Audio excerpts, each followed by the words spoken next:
Hello everyone, my name is Abhishek Gupta and I welcome you all on this edutech platform. So guys, आज की इस session में हम लोग बात करेंगे वेल्थ मैनेजमेंट प्रोडक्ट्स के बारे में और इसके कुछ पेरिफेरल कंसेप्ट्स को हम लोग समझेंगे। So this is lecture number 23 under R Sankalp series. But before moving ahead, I just want to let you know guys कि भैया बहुत ही कम टाइम हम लोगों के इस जेआईबी एग्जामिनेशन में रह गया है। सो गाइज, इस कम ड्यूरेशन ऑफ टाइम के अंदर we need to have a proper strategy to clear the examination guys. अब प्रॉपर स्ट्रेटेजी से मेरा मतलब क्या है कि भी जो प्रीवियस ईयर क्वेश्चंस हैं, मोस्ट इंपॉर्टेंट टॉपिक्स हैं और जो मोस्ट इंपॉर्टेंट एमसीक्यूज हैं, इन तीनों फैक्टर्स की हम लोगों को इन डेप्थ नॉलेज होनी चाहिए गाइस। तो अगर आप लोगों का भी यही कंसर्न है रिगार्डिंग दिस जेआईबी एग्जामिनेशन, तो आप लोगों के इसी कंसर्न को रिजॉल्व किया जा रहा है with the help of this E book, जो कि एडुटैप के द्वारा लॉन्च की गई है। अब इस ई बुक का लिंक आप लोगों को इस वीडियो के डिस्क्रिप्शन में देखने के लिए मिल जाएगा, जहां से आप लोग previous year questions, most important topics और most important MCQs for each and every component of JAIIB examination के बारे में इन डेप्थ नॉलेज गैदर कर पाएंगे guys. So have a look on this ebook अगर आप लोग अपनी प्रेपरेशन को एक सही डायरेक्शन में लेकर के जाना चाहते हैं गाइस। मूविंग अहेड, अब हम लोग आते हैं आज के इस सेशन के डिस्कशन के ऊपर। तो देखिए गाइस, आज की इस डिस्कशन को स्टार्ट करेंगे विद द वेल्थ मैनेजमेंट। अब गाइस, वेल्थ मैनेजमेंट है क्या है? So it is basically an investment advisory service, जो कि अदर फाइनेंशियल सर्विसेज के साथ कंबाइन करके प्रोवाइड की जाती है। किसको? एफ्लुएंट क्लाइंट्स को गाइस। एफ्लुएंट क्लाइंट्स कौन हो जाएंगे हमारे यहाँ पे? जो हाई नेटवर्थ इनकम वाले कस्टमर्स हैं, उन्हीं को यहाँ पे क्या बोला जा रहा है? एफ्लुएंट क्लाइंट्स बोला जा रहा है। तो जो हमारे हाई नेटवर्थ इंडिविजुअल कस्टमर्स हैं, उनको बेसिक फाइनेंशियल सर्विसेज के साथ साथ में जब इन्वेस्टमेंट एडवाइजरी सर्विसेज भी प्रोवाइड की जाएंगी, तो उसी को क्या बोल देंगे हम लोग? वेल्थ मैनेजमेंट सर्विसेज बोल देंगे गाइस। अब वेल्थ मैनेजमेंट के अंदर हम लोगों को देखने के लिए मिलता है कि जो इन्वेस्टमेंट के रिगार्डिंग एडवाइजरी प्रोवाइड की जा रही है, उसके अंदर wide range of financial product और सर्विसेज देखने के लिए मिलते हैं। मतलब जब भी आप लोगों के द्वारा जो है वो वेल्थ मैनेजमेंट के अंदर वेल्थ मैनेजमेंट की सर्विस आप लोगों को प्रोवाइड की जाएगी, तो मल्टीपल काइंड ऑफ एसेट्स या फिर मल्टीपल काइंड ऑफ सर्विसेज और प्रोडक्ट्स जो है वो आप लोगों को प्रोवाइड किए जाएंगे, जिनके अंदर आप लोग जो है वो इन्वेस्ट कर सकते हैं guys. After that, wealth management की जो सर्विस है, it is being provided by the expertise guys. So the individuals who are your wealth managers, they will actually provide you the tailored and personalized strategy depending upon your financial goals. So एक individual की need क्या है, उसके financial goals क्या है, उसकी current financial situation क्या है, इसके अकॉर्डिंग जो है वो एक इंडिविजुअल को टेलर्ड और पर्सनलाइज्ड स्ट्रेटेजी जो है प्रोवाइड की जाएगी for the purpose of investment guys. अब ये जो वेल्थ मैनेजमेंट है, it is basically appropriate for the wealthy individuals. Wealthy individuals का मतलब क्या है? कि जो हाई नेटवर्थ इंडिविजुअल्स हैं, उन्हीं इंडिविजुअल्स के लिए ये जो वेल्थ मैनेजमेंट की सर्विस है, ये अप्रोप्रिएट मानी जाती है। वाई? बिकॉज उनके पास सरप्लस वेल्थ बहुत ज़्यादा पड़ा हुआ है। अब उस सरप्लस वेल्थ के होने की वजह से उनका जो array of need and want है, वो भी बहुत ब्रॉड हम लोगों को देखने के लिए मिलता है in comparison to the individual customers guys. So ये हम लोगों ने वेल्थ मैनेजमेंट के बिल्कुल एक बेसिक ओवरव्यू को डिस्कस कर लिया। मूविंग अहेड, अब हम लोग बात कर लेते हैं फी स्ट्रक्चर के बारे में गाइस।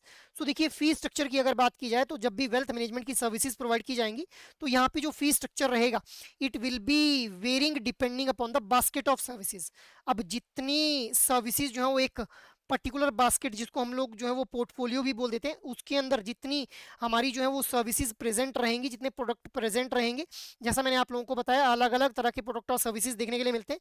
तो depending upon the type of product and services which are there in this particular basket of service, हम लोग जो है वो फी स्ट्रक्चर को डिटरमाइन कर लेते हैं।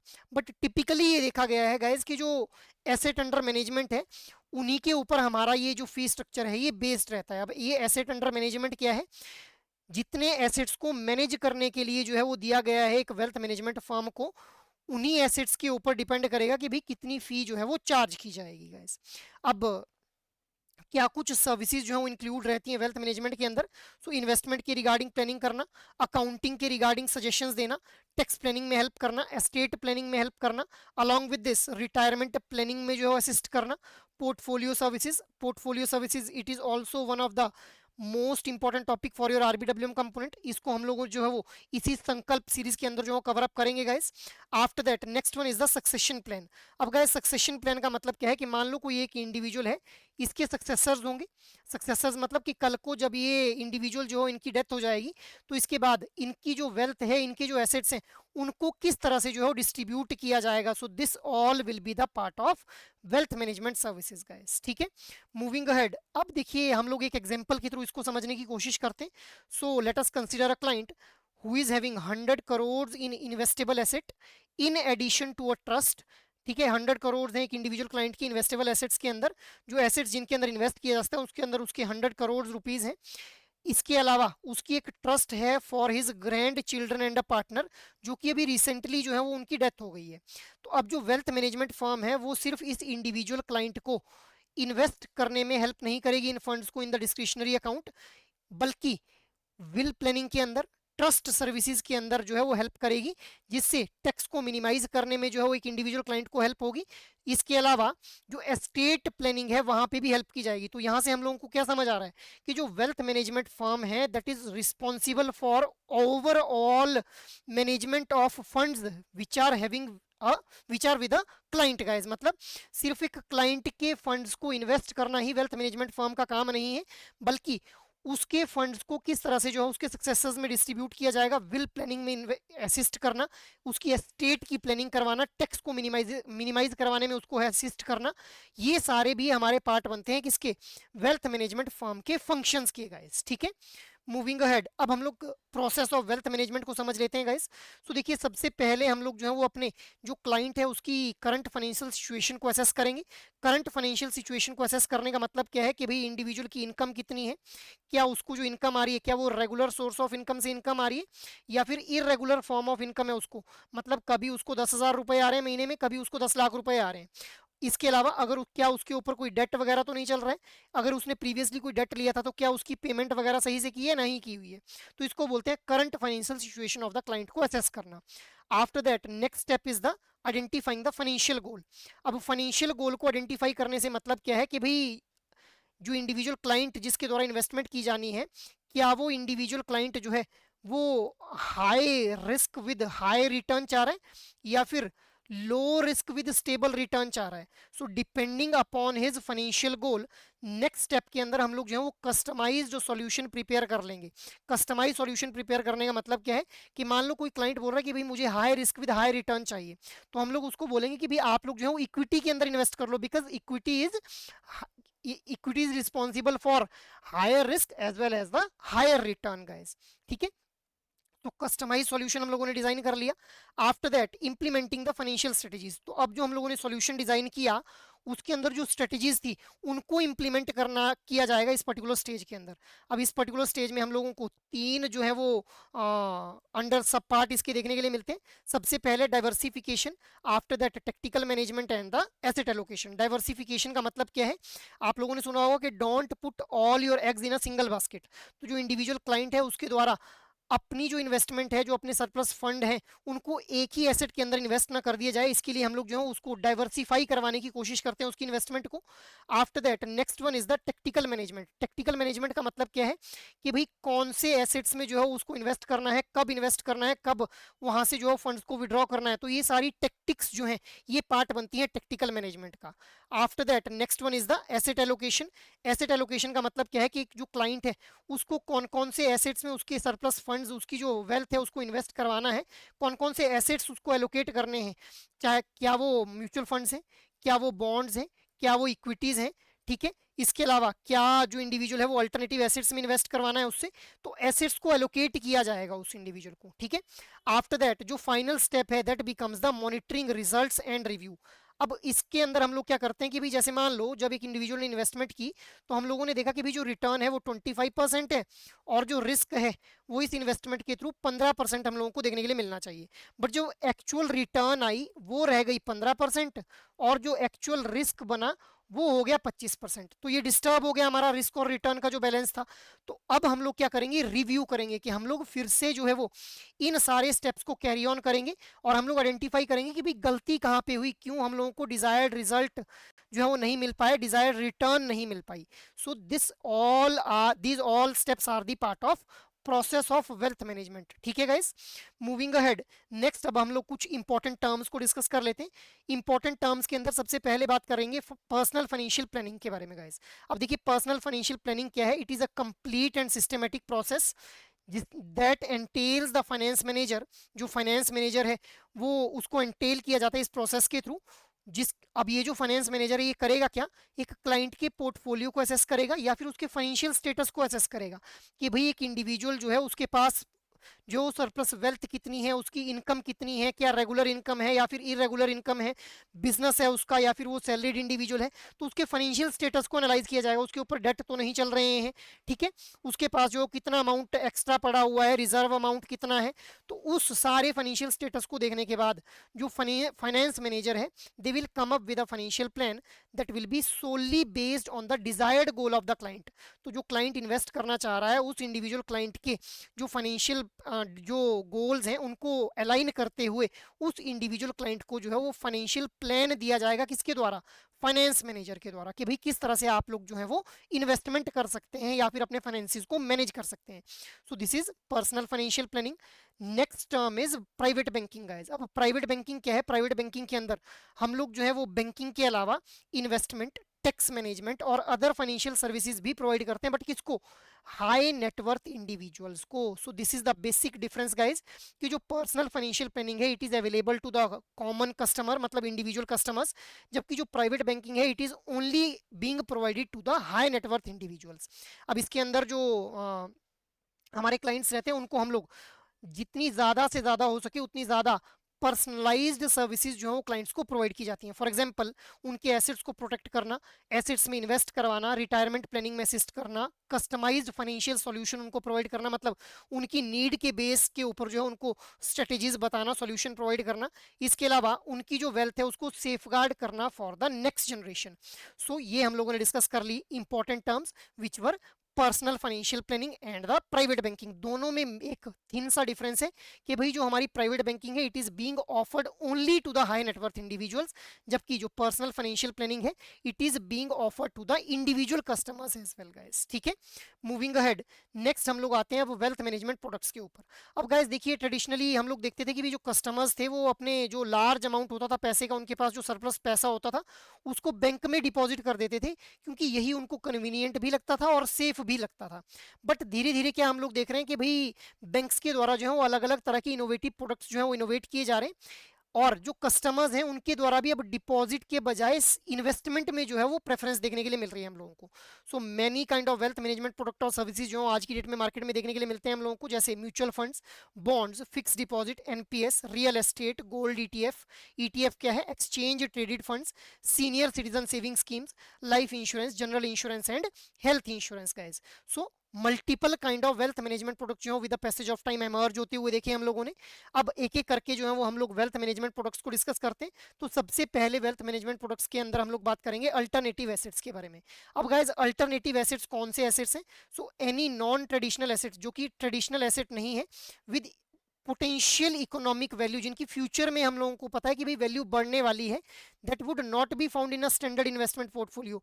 जो स्टैंडर्ड इन्वेस्टमेंट पोर्टफोलियो उसके अंदर ऐसा हम लोगों को देखने के लिए नहीं मिलता है कि भाई with the passage of time उन एसेट्स की वैल्यू बढ़ेगी। बट अल्टरनेटिव एसेट्स वो एसेट्स हो जाएंगे जिनकी वैल्यू जो है with the passage of time बढ़ती हुई देखने के लिए मिलती है हम लोगों को।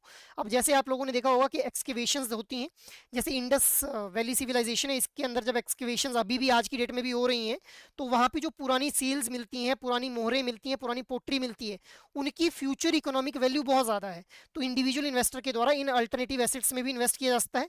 अब हमारे जो आर्ट एंड एंटीक्स हैं, प्रीशियस मेटल्स हो गई, फाइन वाइन्स हो गई, ओल्ड वाइन की वैल्यू हम लोग जानते हैं जितनी ज़्यादा पुरानी वाइन होगी उतनी ज़्यादा उसकी वैल्यू होगी, तो इनके अंदर भी इन्वेस्टमेंट की जा सकती है।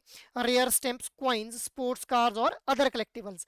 अब हम लोग जानते हैं कि देखिए जो विंटेज कार्स हैं या फिर जो बहुत पुरानी किसी ने पेंटिंग की हुई है किसी कलाकार ने, उसकी वैल्यू भी with the passage of time जो है वो बढ़ती चली जाती है guys. So these are the alternative assets guys. Moving ahead, next हम लोग बात कर लेते हैं जो हमारे नेक्स्ट प्रोडक्ट बनता है वेल्थ मैनेजमेंट प्रोडक्ट्स के अंदर, दैट इज बॉन्ड गाइज। अब बॉन्ड क्या है? Bond are basically the fixed income instrument, मतलब इनके थ्रू जो इंडिविजुअल इन्वेस्टर है उनको एक फिक्स्ड, एक स्टेबल रिटर्न मिलती है गाइज। अब किसके द्वारा इन बॉन्ड्स को इशू किया जाता है? गवर्नमेंट के द्वारा, कॉर्पोरेशन और म्यूनिसिपैलिटीज के द्वारा गाइज।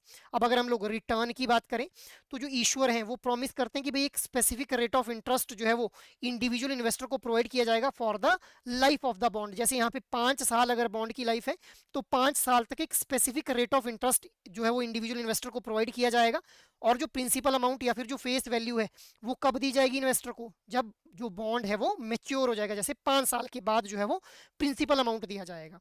अब जो बॉन्ड मार्केट है वो हम लोगों को बहुत ज़्यादा वॉलेटाइल देखने के लिए नहीं मिलती है जितनी इक्विटी मार्केट है। वॉलेटाइल का मतलब क्या है कि इतने ज़्यादा चेंजेस इसके अंदर देखने के लिए नहीं मिलते, कंपेरेटिवली स्टेबल हम लोगों को बॉन्ड मार्केट देखने के लिए मिलती है। So it is beneficial for those investor जो कि लोअर रिस्क चाहते हैं और स्टेबल रिटर्न्स चाहते हैं अपनी इन्वेस्टमेंट के ऊपर। मूविंग अहेड, अब हम लोग टाइप्स ऑफ बॉन्ड्स के बारे में डिस्कस कर लेते हैं। तो सबसे पहले है गाइस कन्वर्टेबल बॉन्ड। अब जो कन्वर्टेबल बॉन्ड है these are being issued by the corporates. अब जो कन्वर्टेबल बॉन्ड है ये एक्चुअल में वो बॉन्ड्स हैं जिनके थ्रू जो परचेजर है, जो इन्वेस्टर है, उनको राइट दिया जाता है कि भाई वो बॉन्ड को शेयर्स में कन्वर्ट कर सकते हैं ऑफ द इशूइंग कंपनी। जैसे मान लो एबीसी कंपनी है, इसका एक बॉन्ड है, इसने बॉन्ड इशू किया, तो जो कन्वर्टेबल बॉन्ड रहेगा उस कन्वर्टेबल बॉन्ड के थ्रू जो इन्वेस्टर है उसको एक राइट प्रोवाइड कर दिया जाएगा कि इस एबीसी कंपनी के बॉन्ड को शेयर्स में कन्वर्ट कर सकता है। किसके शेयर्स में? इसी एबीसी कंपनी के शेयर्स के अंदर। ठीक है। अब जो क्वांटिटी और जो वैल्यू ऑफ शेयर है वो प्री डिटरमाइंड रहेंगे कि भाई एक शेयर की कितनी वैल्यू रहेगी और कितने शेयर्स में एक बॉन्ड को कन्वर्ट किया जा सकता है। It will B pre determined in nature guys. अब 3 तरह के कन्वर्टेबल बॉन्ड देखने के लिए मिलते हैं, regular, mandatory and reverse convertible bonds guys. After that next one is the government bonds. Government bonds जो है ये इशू किए जा सकते हैं सेंट्रल गवर्नमेंट के द्वारा भी और स्टेट गवर्नमेंट के द्वारा भी गाइस। अब जनरली इनका जो टेन्योर देखने के लिए मिलता है वो 5 to 40 ईयर्स का देखने के लिए मिलता है। गवर्नमेंट के द्वारा क्यों इशू किए जाते हैं? सो दैट गवर्नमेंट जो है वो फंड रेज कर सके for the purpose of building the infrastructure guys. अब ये जो हमारे गवर्नमेंट बॉन्ड्स हैं these are considered extremely safe, इसलिए इनको हम लोग क्या बोल देते हैं? गिल्ट एज्ड फंड्स भी बोल देते हैं, क्योंकि इनके थ्रू एक स्टेबल रिटर्न देखने के लिए मिलती है हम लोगों को। बिकॉज बहुत ही कम चांसेस होते हैं कि भाई जो गवर्नमेंट है वही डिफॉल्ट कर जाए। सो टिपिकली 7 to 10% की रिटर्न गवर्नमेंट बॉन्ड्स के ऊपर देखने के लिए मिलती है हम लोगों को गाइस। मूविंग अहेड, नेक्स्ट हम लोग बात कर लेते हैं फिक्स्ड रेट बॉन्ड्स के बारे में गाइस। अब देखिए फिक्स्ड रेट बॉन्ड जो है इनका जो लॉक इन पीरियड है वो देखने के लिए हम लोगों को मिलता है यूजुअली 1 to 5 ईयर्स, मतलब 1 से 5 साल का जो है वो इनका टेन्योर हम लोगों को देखने के लिए मिलता है। इनके अंदर जो इंटरेस्ट रेट है दैट इज फिक्स्ड। अब नाम से ही समझ आ रहा है फिक्स्ड रेट बॉन्ड्स, मतलब जो इंटरेस्ट रेट है that will be fixed for the entire tenure regardless of the fluctuating market rates. मतलब मार्केट रेट्स में चाहे जैसी मर्जी फ्लक्चुएशन आए, इन जो ये हमारे फिक्स्ड रेट बॉन्ड्स हैं इनके ऊपर एक स्टेबल रेट ऑफ इंटरेस्ट जो है कस्टमर्स को प्रोवाइड किया जाता है। अब ये वो these are lucrative for investors जब भी rates are expected to fall. इसका मतलब क्या है कि जैसे मान लो मार्केट रेट्स जो है, मार्केट रेट जो है वो चल रहा है 5%। अब ये लग रहा है कि भाई मार्केट में स्पेकुलेशन है कि भाई ये जो मार्केट रेट है ये कम होकर के 3% हो जाएगा। तो इस केस में अगर मान लो जो फिक्स रेट बॉन्ड्स हैं उनके ऊपर 4% रेट ऑफ इंटरेस्ट मिल रहा था तो ये तो फिक्स था। अब हालांकि मार्केट रेट 5% दे रहा था बट ये गिर के 3% होने वाला है।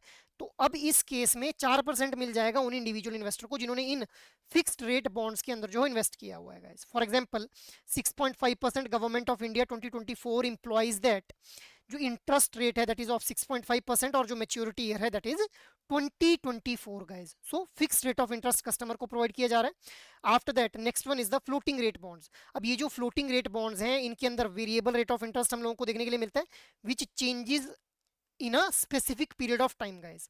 अब कौन कौन से फैक्टर्स हैं जो कि हम लोगों को फ्लोटिंग रेट बॉन्ड्स के केस में देखने के लिए मिलते हैं? Benchmark rate. बेंचमार्क रेट मतलब जिस रेट के साथ जो है वो इन फ्लोटिंग रेट बॉन्ड्स के ऊपर जो रेट ऑफ इंटरेस्ट दिया जाएगा उस रेट ऑफ इंटरेस्ट को मैप किया जाएगा, जैसे रेपो रेट हो गया, मार्केट रेट हो गया। इसके अलावा next factor is the spread. ठीक है। And last factor is the reset frequency. Reset frequency मतलब कितने टाइम के बाद जो है वो फिर से इन रेट ऑफ इंटरेस्ट के अंदर चेंज किया जाएगा। अब ये जो फ्लोटिंग रेट बॉन्ड्स हैं these actually help to mitigate interest rate risk. जब भी rates are expected to rise, तो जब भी रेट्स की जो है वो राइज होने की एक्सपेक्टेशन हम लोगों को देखने के लिए मिलती है उस केस में जो इंटरेस्ट रेट के साथ जो रिस्क जुड़ा हुआ है उसको मिटिगेट करने में हेल्प करते हैं ये फ्लोटिंग रेट बॉन्ड्स गाइस। ठीक है। जैसे मान लो कि मार्केट रेट जो है वो हम लोगों को पता है कि इसी एग्जांपल को ले लेते हैं 5% रेट ऑफ इंटरेस्ट जो है मार्केट रेट पे है। अब जो हमारा फ्लोटिंग रेट, अब मार्केट रेट जो चेंज होता है 5 से बढ़कर के जो है वो 8% के ऊपर चला जाता है। ठीक है। तो जो इंडिविजुअल इन्वेस्टर जिसने इन फ्लोटिंग रेट बॉन्ड्स के अंदर इन्वेस्ट किया था, अब उसको कितना रेट ऑफ इंटरेस्ट मिलने लग जाएगा? 8% रेट ऑफ इंटरेस्ट मिलने लग जाएगा। तो इसने इंटरेस्ट रेट रिस्क जो एसोसिएटेड था कि भाई अगर ये कम होता तो इसको कम मिलता, फिर अगर ये 5 से 3 हो जाता तो इसको 3% रेट ऑफ इंटरेस्ट मिलता, इंटरेस्ट जो इन्वेस्टर है। बट ये क्योंकि जब ये बढ़ रहा है तो इंडिविजुअल का जो इंटरेस्ट रेट के साथ रिस्क जुड़ा हुआ है उसको मिटिगेट करने में हेल्प कर रहा है फ्लोटिंग रेट बॉन्ड्स गाइस, ठीक है। मूविंग अहेड, नेक्स्ट हम लोग बात कर लेते हैं सोवरन गोल्ड बॉन्ड्स के बारे में। अब ये जो सोवरन गोल्ड बॉन्ड्स हैं guys, these allows the individuals and the entities to invest in gold in digitised format. मतलब गोल्ड के अंदर डिजिटाइज्ड फॉर्मेट के अंदर इन्वेस्ट करने में जो है वो हेल्प करते हैं कस्टमर्स को। अब इनकी जो नॉमिनल वैल्यू है इन सोवरन गोल्ड बॉन्ड की, वो बेस्ड होती है on the simple average of the closing price of the gold that has a purity of 99% 3 days prior to the issuance of bond. मतलब जब भी ये बॉन्ड इशू किया जा रहा है उससे 3 दिन पहले जो 99% प्योरिटी वाला गोल्ड था उसका जो क्लोजिंग प्राइस था, उन 3 दिनों के अंदर उसका क्या क्लोजिंग प्राइस था उसका एवरेज ले लिया जाएगा और वही जो है वो इशुएंस प्राइस बन जाएगा किसका? सोवरन गोल्ड बॉन्ड का गाइस। अब generally in sovereign gold bond का जो टेन्योर है वो हम लोगों को 8 साल का देखने के लिए मिलता है, बट फिर भी इनके अंदर जो लिक्विडिटी है that is possible after the 5 year guys. अब इनके अंदर जो इंटरेस्ट मिलेगा एक कस्टमर को that will be taxable in nature, but capital gain को जो है वो एग्जेम्प्ट कर दिया जाएगा अगर इन सोवरन गोल्ड बॉन्ड को जो है वो मेच्योरिटी तक होल्ड किया जाता है। मतलब 8 साल तक अगर इंडिविजुअल जो है वो होल्ड करके रखता है इन सोवरन गोल्ड बॉन्ड को, तो इनके थ्रू जो कैपिटल गेन हुआ उस कैपिटल गेन के ऊपर कोई टैक्स नहीं लगाया जाएगा अगर 8 साल तक होल्ड किया जाता है इस बॉन्ड को गाइस, ठीक है। मूविंग अहेड, नेक्स्ट हम लोग बात कर लेते हैं इन्फ्लेशन इंडेक्स बॉन्ड्स के बारे में। सो देखिए इन्फ्लेशन इंडेक्स नाम से ही समझ आ रहा है कि भाई इन्फ्लेशन के साथ जुड़े हुए हैं ये bonds. So normally these are issued for the retail investors. अब इनके अंदर जो प्रिंसिपल और जो इंटरेस्ट है these are index to the inflation, these are based on the consumer price index और the wholesale price index guys, ठीक है। नेक्स्ट जो टाइप ऑफ बॉन्ड है that is 7.75% government of India savings bond. अब इनको 2018 के अंदर लॉन्च किया गया था to replace the 8% saving bond. कौन जो है वो एलिजिबल है इन बॉन्ड्स के अंदर इन्वेस्ट करने के लिए? तो ऐसे इंडिविजुअल्स जो कि एनआरआई नहीं है, माइनर्स नहीं है, हिंदू अनडिवाइडेड फैमिली से ना हो, तो वो सभी इन्वेस्टर्स फिर एलिजिबल हो जाते हैं इन particular 7.75% government of India saving bond के अंदर इन्वेस्ट करने के लिए। अब इनके थ्रू जो इंटरेस्ट अर्न होगा एक इंडिविजुअल को that is taxable as a income from other sources. So अलग अलग हेड ऑफ इनकम हम लोगों को देखने के लिए मिलते हैं, उनमें से जो इनकम फ्रॉम अदर सोर्सेज है वहां पे चार्ज किया जाएगा इनकम टैक्स, मतलब इस इंटरेस्ट को, इंटरेस्ट के ऊपर जो टैक्स चार्ज किया जाएगा that will be charge under this particular head guys. अब ये जो बॉन्ड है these are issued for a minimum amount of ₹1000 या फिर मल्टीपल ऑफ 1000 के अंदर जो है इनको इशू किया जाता है गाइस, ठीक है। मूविंग अहेड, नेक्स्ट हम लोग बात कर लेते हैं जीरो कूपन बॉन्ड्स के बारे में। अब देखिए जीरो कूपन बॉन्ड्स जो है वो इशू किए जाते हैं एक discount on the face value. जो फेस वैल्यू है उसके ऊपर एक पर्टिकुलर डिस्काउंट इशू किया जाता है, डिस्काउंट प्रोवाइड किया जाता है जब भी इन जीरो कूपन बॉन्ड्स को जो है वो इशू किया जाता है। अब ये जो जीरो कूपन बॉन्ड है इनके ऊपर डायरेक्टली इंटरेस्ट की फॉर्म में जो इनकम है वो नहीं होती है इन्वेस्टर को, so no coupon rate is there, but जो इंटरेस्ट है वो इनडायरेक्टली अर्न किया जाता है from the difference in the discounted value and the face value guys. अब जैसे एक बॉन्ड है उसकी जो फेस वैल्यू है ऑफ ₹1000 उसको इशू किया जा रहा है at a discount of 10% and redeemed at par in 3 months. So ये जो डिस्काउंटेड वैल्यू और जो फेस वैल्यू है इनके बीच में जो डिफरेंस है वहीं से एक इंडिविजुअल को जो है वो इनकम अर्न होती है इन जीरो कूपन बॉन्ड्स के ऊपर गाइस, ठीक है। मूविंग अहेड, नेक्स्ट हम लोग बात कर लेते हैं म्यूनिसिपल बॉन्ड्स के बारे में। अब these are issued by the municipal corporation with the aim of socio economic development guys. दो तरह के देखने के लिए मिलते हैं, general obligation and revenue bonds. तो जो जनरल ऑब्लिगेशन म्यूनिसिपल बॉन्ड्स हैं इनको पे किया जाता है फ्रॉम द जनरल रेवेन्यूज, जबकि जो रेवेन्यू बॉन्ड्स हैं these are paid by the revenue generated from the explicit project guys. अब ये जो हमारे रेवेन्यू बॉन्ड्स हैं इनके अंदर मेच्योरिटी पीरियड हम लोगों को जो है वो एक्सटेंड होता हुआ देखने के लिए मिलता है अप टू 30 ईयर्स, जो कि जनरल ऑब्लिगेशन बॉन्ड से एक्सटेंडेड मेच्योरिटी पीरियड यहाँ पे देखने के लिए मिल रहा है in case of revenue bonds हम लोगों को गाइस, ठीक है। अब नेक्स्ट हम लोग बात कर लेते हैं यहीं पे रिटेल बॉन्ड्स के बारे में। जो रिटेल बॉन्ड्स हैं guys these are being issued by the companies for raising the additional capital for the company guys. ये टिपिकली लिस्टेड हम लोगों को देखने के लिए मिलते हैं, लिस्ट होते हैं ये हमारे जो मार्केट के अंदर, इसीलिए कंपैरेटिवली ज़्यादा लिक्विड नेचर के रिटेल बॉन्ड्स देखने के लिए मिलते हैं। So these provides flexibility to the investor in buying and selling, मतलब जब भी इन्वेस्टर चाहे इनको बाय और सेल कर सकते हैं। So these are retail bonds guys. Moving ahead, next हम लोग बात कर लेते हैं इंश्योरेंस के बारे में। अब गाइस देखिए इंश्योरेंस क्या है? Insurance is basically a financial contract. एक कॉन्ट्रैक्ट है किस किस के बीच में? इंडिविजुअल और इंश्योरेंस कंपनी के बीच में। और यहाँ पे जो इंडिविजुअल है, जो ऑर्गेनाइजेशन है, या जो फिर जो एंटिटी है, जिसको हम लोग क्या बोलते हैं, पॉलिसी होल्डर बोल देते हैं या फिर इंश्योर्ड बोल देते हैं, उनके द्वारा एक रेगुलर फी पे की जाती है, जिसको हम लोग प्रीमियम बोल देते हैं। किसको पे करते हैं? इंश्योरेंस कंपनी को। और बदले में जो इंश्योरेंस कंपनी है वो कवरेज प्रोवाइड करती है इन एंटिटीज को against a specific potential financial loss का। मतलब जो फ्यूचर में कोई फाइनेंशियल लॉस हो सकता है उसके अगेंस्ट में एक स्पेसिफिक कवरेज प्रोवाइड की जाती है इंश्योरेंस कंपनी के द्वारा इन इंडिविजुअल्स को या फिर एंटिटीज को guys, with the help of this financial contract guys. Moving ahead, अब देखिए जो इंश्योरेंस है वो अलग अलग तरह के रिस्क के अगेंस्ट जो है सेफगार्ड प्रोवाइड करती है इंडिविजुअल्स को। लाइफ इंश्योरेंस जो है वो प्रोटेक्ट करती है फैमिली को विद अ पे out upon death. Health insurance जो मेडिकल एक्सपेंसेस के अगेंस्ट में कवर प्रोवाइड करती है। डिसेबिलिटी इंश्योरेंस जो फिजिकल डिसेबिलिटी के केस में जो है वो कवरेज प्रोवाइड करती है। ऑटो इंश्योरेंस जो व्हीकल को शील्ड करने का काम करते हैं। इसी तरह से जो होम इंश्योरेंस है वो प्रॉपर्टी के अंदर कोई आग वगैरह लग जाती है, कोई नेचुरल डिजास्टर से कोई प्रॉपर्टी में कोई घाटा देखने के लिए मिल जाता है, मतलब प्रॉपर्टी का कोई लॉस देखने के लिए मिलता है, तो उसको जो है कवरेज प्रोवाइड करती है होम इंश्योरेंस। तो अलग अलग तरह की इंश्योरेंस हम लोगों को देखने के लिए मिलती है, जैसे life insurance, health insurance, disability, auto, home और ट्रेवल इंश्योरेंस का। ठीक है, मूविंग अहेड, नेक्स्ट हम लोग बात कर लेते हैं म्यूचुअल फंड्स के बारे में। अब देखिए mutual funds are also the part of wealth management product. अब म्यूचुअल फंड क्या है? जहां पे अलग अलग कस्टमर्स जिनके कॉमन फाइनेंशियल गोल्स हैं बट उनके पास इनफ सरप्लस फंड्स नहीं है to invest in big organisations, तो उन इंडिविजुअल इन्वेस्टर्स की जो इन्वेस्टमेंट है उसको पूल कर लिया जाएगा, कॉमन इन्वेस्टमेंट को पूल कर लिया जाएगा और फिर म्यूचुअल फंड के अंदर जो है इन्वेस्ट कर दिया जाएगा बड़ी बड़ी ऑर्गेनाइजेशंस के अंदर गाइस। बदले में इन इंडिविजुअल इन्वेस्टर्स को जो है वो यूनिट्स अलॉट की जाती हैं in reference to their investment. जितनी उन्होंने इन्वेस्टमेंट की होगी उसी अकॉर्डिंग उनको जो है यूनिट्स अलॉट कर दी जाएंगी इन म्यूचुअल फंड्स की गाइस। ठीक है, तो यही यहाँ पे बताया गया है, mutual fund is a collective investment pool where multiple investors combine their money to buy a diversified portfolio of stock, bond and other assets, जिनको प्रोफेशनल्स के द्वारा मैनेज किया जाता है। अब ये जो हमारे म्यूचुअल फंड्स रहते हैं ये कलेक्टिवल इन्वेस्टमेंट पूल इनके अंदर देखने के लिए मिलता है हम लोगों को।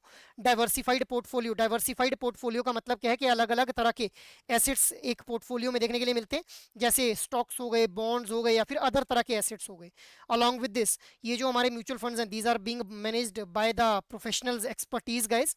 ठीक है, लिक्विड नेचर के रहते हैं, मतलब जब भी एक इंडिविजुअल इन्वेस्टर को जरूरत पड़ती है तो वो इन फंड्स को विड्रॉ कर सकता है जो भी उसने इन्वेस्ट किए इन म्यूचुअल फंड्स के अंदर। इसके अलावा एक्सेसिबिलिटी प्रोवाइड करता है स्मॉल इन्वेस्टमेंट को। तो अभी मैंने आप लोगों को बताया कि भाई जो स्मॉल इन्वेस्टर्स हैं उनको बड़ी बड़ी ऑर्गेनाइजेशंस में इन्वेस्ट करने में हेल्प करता है ये म्यूचुअल फंड्स गाइस। ठीक है, नेक्स्ट हम लोग बात कर लेते हैं टाइप्स ऑफ म्यूचुअल फंड्स के बारे में। सो इन्वेस्टमेंट ऑब्जेक्टिव के बेस पे अगर बात की जाए तो सबसे पहले है equity mutual funds. Equity mutual funds के अंदर जो इन्वेस्टमेंट है वो की जाती है स्टॉक्स के अंदर और इनके थ्रू हाई रिटर्न्स जो है वो कस्टमर्स को ऑफर की जाती हैं। After that next one is the debt mutual funds. इनके अंदर जो इन्वेस्टमेंट है वो की जाती है ट्रेजरी बिल्स के अंदर, जहां से एक स्टेबल रिटर्न जो है वो देखने के लिए मिलती है हम लोगों को। After that next one is the balance mutual funds, जहां पे जो इन्वेस्टमेंट है उसको स्प्लिट कर दिया जाता है between the equity and debt so that risk को मिनिमाइज किया जा सके, बिकॉज हम लोग जानते हैं कि equities are more riskier than the debt guys.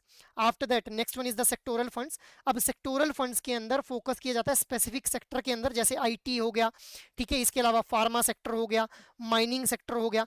और यहाँ पे जो रिटर्न रहती है इन म्यूचुअल फंड्स की those are tied to the sector performance. Company जिस कंपनी में जिस ऑर्गेनाइजेशन में आप लोगों ने इन्वेस्टमेंट की है उसके रिटर्न के ऊपर डिपेंड नहीं करेगी आपकी जो म्यूचुअल फंड की रिटर्न है, that will depend upon the sector performance return guys.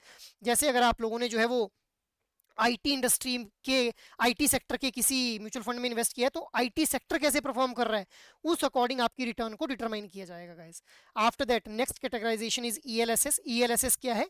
Equity linked saving schemes. अब ये जो इक्विटी लिंक्ड सेविंग स्कीम्स है इनके थ्रू टैक्स बेनिफिट प्रोवाइड किए जाते हैं कस्टमर्स को, ठीक है, जहां पे हम लोगों को लॉक इन पीरियड भी देखने के लिए मिलता है 3 साल का। अब इक्विटी लिंक्ड जो सेविंग स्कीम्स हैं इनके थ्रू हम लोग जो टैक्स बेनिफिट प्रोवाइड करते हैं कस्टमर्स को अंडर सेक्शन 80C गाइस। ठीक है, आफ्टर दैट ये तो हम लोगों ने कैटेगराइजेशन देखी based on the investment objective. अगर हम लोग स्ट्रक्चर के बेसिस पे क्लासीफाई करें तो सबसे पहले बन जाता है ओपन एंडेड फंड्स, जहां पे कस्टमर्स को फ्लेक्सिबिलिटी दी जाती है कि जब मर्जी वो इन्वेस्ट कर लें और जब मर्जी वो रिडीम कर लें अपने म्यूचुअल फंड्स को। After that next one is the closed ended funds, जहां पे लॉक इन पीरियड हम लोगों को देखने के लिए मिलता है जो टिपिकली 1 to 3 ईयर्स का रहता है, जबकि हम लोगों को यहाँ पे जो रिडम्पशन अलाउ कर दी जाती है इस पर्टिकुलर लॉक इन पीरियड से पहले भी, बस कुछ पेनल्टी लगा दी जाएगी, वहां पे एग्जिट लोड लगा दिया जाएगा गाइस। ठीक है, मूविंग अहेड। अब म्यूचुअल फंड्स के अंदर ही हम लोग बात कर लेते हैं सिस्टमेटिक इन्वेस्टमेंट प्लानिंग के बारे में। सो देखिए सिस्टमेटिक इन्वेस्टमेंट प्लानिंग क्या है, it is a disciplined mutual fund investment approach, जहां पे जो इंडिविजुअल्स हैं वो डिसिप्लिन्ड मैनर के अंदर एक पर्टिकुलर सेट ऑफ फ्रीक्वेंसी के अंदर जो है वो एक रेगुलर इंटरवल के अंदर, चाहे वो मंथली हो चाहे वो क्वार्टरली हो, एक सेट अमाउंट को जो है वो म्यूचुअल फंड स्कीम के अंदर इन्वेस्ट करते हैं गाइस। तो इसी को हम लोग क्या बोलते हैं, सिस्टमेटिक इन्वेस्टमेंट प्लानिंग। अब इसी का बिल्कुल अपोजिट हो जाता है systematic withdrawal plan, which enables the investor to withdraw a fixed amount at a specific interval with flexibility in choosing the withdrawal amount and frequency.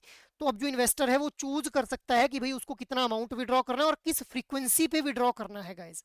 So on a predetermined date जो units हैं portfolio की वो sold out कर दी जाएंगी और fund जो है वो ट्रांसफर कर दिए जाएंगे इंडिविजुअल इन्वेस्टर के अकाउंट में, जिसके द्वारा सिस्टमेटिक विड्रॉल प्लान को जो है वो ऑप्ट किया गया है गाइस। ठीक है, moving ahead, now there is a question for you guys. So ये वाला क्वेश्चन अक्टूबर 2023 के साइकिल में फ्रेम किया गया था। Which of the following is not an alternative asset, fine wines, rare stamps, blue chip stocks या फिर आर्ट एंड एंटीक्स का है। So what should be the right answer here, the right answer will be option number C, that is blue chip stocks जो है ये alternative asset का part नहीं बनते हैं। अभी हम लोगों ने इसको डिस्कस किया कि क्या कुछ जो है वो अल्टरनेटिव एसेट का पार्ट बनते हैं, तो ऐसे एसेट जिनकी फ्यूचर इकोनॉमिक वैल्यू हम लोगों को देखने के लिए मिलती है। नेक्स्ट क्वेश्चन इज, अब ये वाला क्वेश्चन आप लोगों से अगेन अक्टूबर 2023 में फ्रेम किया गया था।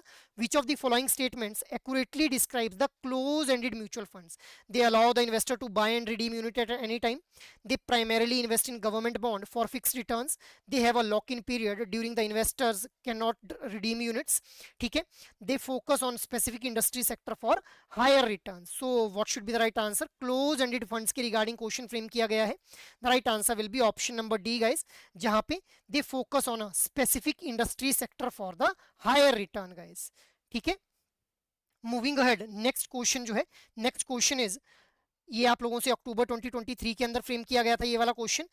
सो in context of wealth management what does asset under management refers to. So asset under management का क्या मतलब है, the fee charged for the financial service, the total wealth of wealth management advisor, the client's financial liabilities, the total value of asset that a wealth management firm manage on the behalf of client। so asset under management का मतलब क्या है guys, the right answer will be option number D, that is the total value of asset that a wealth management firm manages on the behalf of client। so एक client के behalf पे जो total assets जिनको manage कर रहा है एक wealth management firm, उनकी जो total value है उसको क्या बोलते हैं हम लोग, assets under management guys। Next question is, अब ये वाला क्वेश्चन भी आप लोगों से अक्टूबर 2023 के साइकिल में फ्रेम किया गया था guys. So which of the following are the features of wealth management. So your statements are comprehensive financial services, tailored advice for affluent clients, fixed fee structure। your options are 1 and 2 only, 2 and 3 only, 1 and 3 only, 1, 2 and 3 guys। so what should be the right answer here, the right answer will be option number D। तीनों ही options जो है, तीनों ही statements हमारी बिल्कुल सही बन जाती हैं with regards to the features of wealth management guys. ठीक है, moving ahead, next question is, अब ये वाला क्वेश्चन आप लोगों से जून 2024 के साइकिल में फ्रेम किया गया था। In which of the following cases will insurance not be available, insurance कब अवेलेबल नहीं रहेगी, राइट्स के केस में, अर्थक्वेक के केस में, फ्लड के केस में या फिर फायर के केस में guys. So what should be the right answer है, the right answer will be option number A, that is riots के केस में। सो राइट के केस में हम लोगों को इंश्योरेंस देखने के लिए नहीं मिलती है गाइस। ठीक है, next question is, अब this question was asked in June 2024 cycle examination, what is the objective of wealth management, to provide investment advice only, to integrate and manage all part of client's financial life, to specialize in cross border wealth management, to focus exclusively on the banking services guys। so what should be the right answer here, the right answer will be option number B guys। so this is option B will be the right one here। Apart from this I just want to let you know guys कि अगर आप लोगों को किसी भी तरह की guidance चाहिए with respect to your JIIB examination, तो आप लोग जो है वो गाइज एडुटैप की वेबसाइट को विजिट कर सकते हैं, जहां पे आप लोगों को, आप लोग जैसे ही एडुटैप की वेबसाइट के ऊपर विजिट करेंगे तो यहाँ पे आप लोगों को जो है वो कोर्सेज नाम का टैब देखने के लिए मिलेगा। This is how you need to log in on to the Edutaps website guys. तो जैसे ही आप लोग एडुटैप की वेबसाइट पे विजिट करेंगे, कोर्सेज नाम के टैब के ऊपर जाते ही JIIB कोर्सेज आप लोगों को देखने के लिए मिल जाएंगे यहाँ पे। अब JIIB कोर्सेज के ऊपर क्लिक करते ही आप लोगों को यहाँ पे जो है वो जैसे ही आप लोग जेआईबी कोर्सेज के ऊपर क्लिक करेंगे, तो जैसे ही आप लोग स्क्रॉल डाउन करेंगे तो यहाँ पे आप लोगों को जेआईबी का कंप्लीट मास्टर कोर्स देखने के लिए मिल जाएगा, जिसके अंदर I and IFS, PPB, RBWM और एएफएम चारों कंपोनेंट्स के लाइव क्लासेस, कंसेप्ट नोट्स और मॉक टेस्ट आप लोगों को प्रोवाइड किए जाएंगे। So guys you can have a look on this particular master course अगर आप लोग एक कॉम्प्रीहेंसिव प्रेपरेशन करना चाहते हैं with respect to your JAIIB examination. But अगर आप लोग चाहते हैं कि भाई इंडिविजुअल मास्टर कोर्स में खुद को एनरोल करना है, तो आप लोगों को सिर्फ सिंगल ऑप्शन के ऊपर क्लिक कर लेना है, जहां से आप लोग आई एंड आईएफएस, पीपीबी, एएफएम और आरबीडब्ल्यूएम चारों कंपोनेंट्स के लिए इंडिविजुअल मास्टर कोर्सेज को जो है वो अवेल कर पाएंगे guys. So guys you can have a look on this particular courses अगर आप लोग जो है किसी भी तरह की गाइडेंस चाहते हैं with respect to your JAIIB examination. So that is all from my side for this particular session guys. I hope ये सेशन आप लोगों को अच्छे लग रहे हैं। अगर एक्चुअल में ये सेशन आप लोगों को पसंद आ रहे हैं तो इन सेशंस को लाइक, शेयर और सब्सक्राइब कर लें। और अगर आप लोगों की कोई भी क्वेरी हो तो आप लोग मेल जरूर कीजिएगा hello@edutap.co.in के ऊपर। जय हिंद।